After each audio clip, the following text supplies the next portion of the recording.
Hi everyone, welcome back.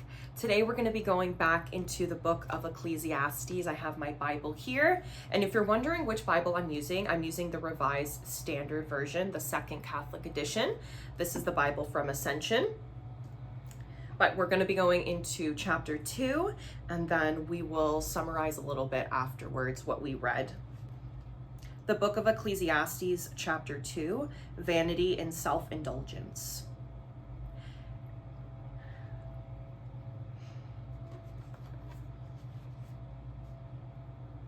I said to myself, "Come now, I will make a test of pleasure. Enjoy yourself." But behold, this also was vanity. I said of laughter, "It is mad," and of pleasure, "What use is it?" I searched with my mind how to cheer my body with wine, my mind still guiding me with wisdom, and how to lay hold on folly, till I might see what was good for the sons of men to do under heaven during the few days of their life.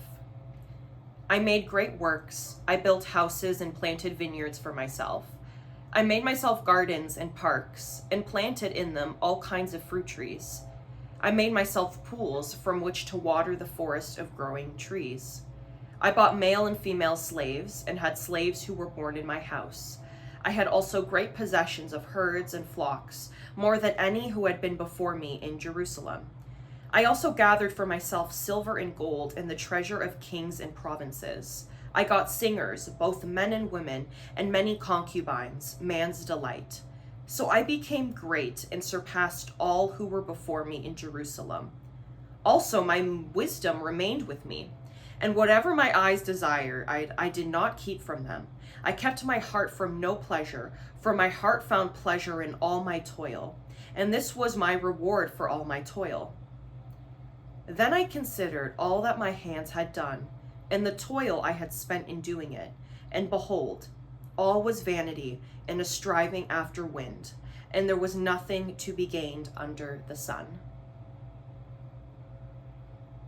Vanity of folly and toil.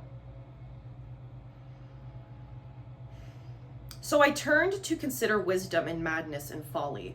For what can the man do who comes after the king? Only what he has already done. Then I saw that wisdom excels folly as light excels darkness. The wise man has his eyes in his head, but the fool walks in darkness.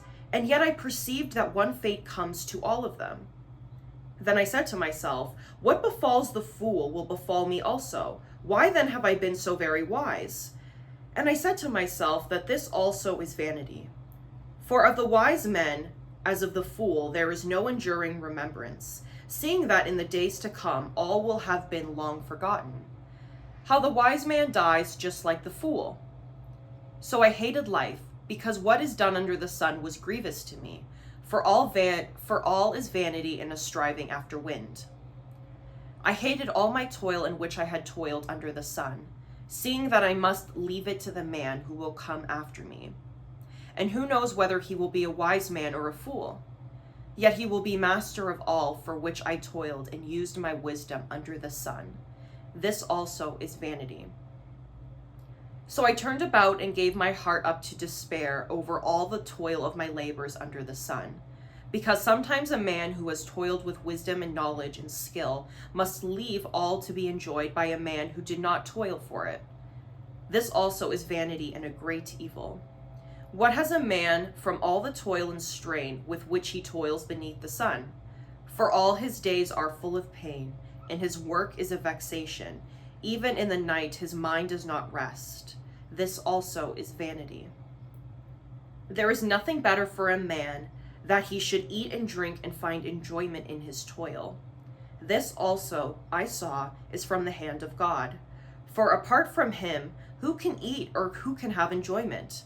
For to the man who pleases him, God gives wisdom and knowledge and joy.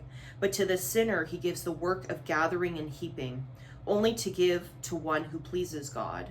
This also is vanity and striving after wind. So this chapter of Ecclesiastes is really going more into toil and work and the things that we do while we're here on this earth. And I really love how this chapter starts, because it starts with explaining how I came to test myself with pleasure, to enjoy myself. And then it talks about how, you can have everything. You can have, people working for you. You can have all the money. You can have pools and gardens and all of these things that money and material things can buy. But at the end of the day, it turns into how, I'll go into verse 23. For all his days are full of pain, and his work is a vexation. Even in the night, his mind does not rest.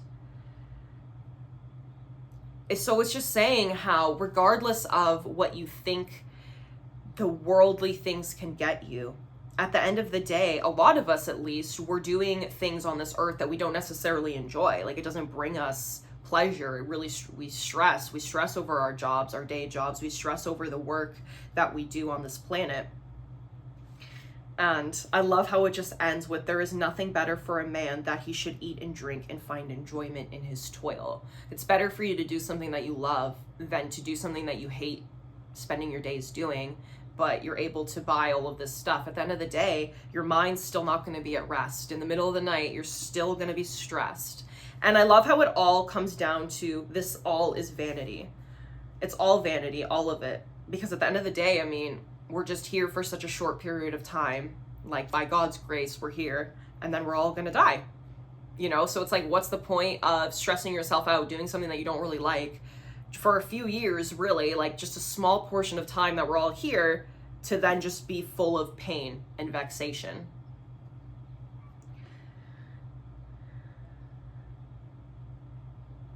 So that was chapter 2 of Ecclesiastes. I really am enjoying going through this book with you guys. So we're going to be going into chapter 3 next time. And I'm looking forward to seeing you guys then. So thank you for watching, and we'll see each other in the next Bible reading.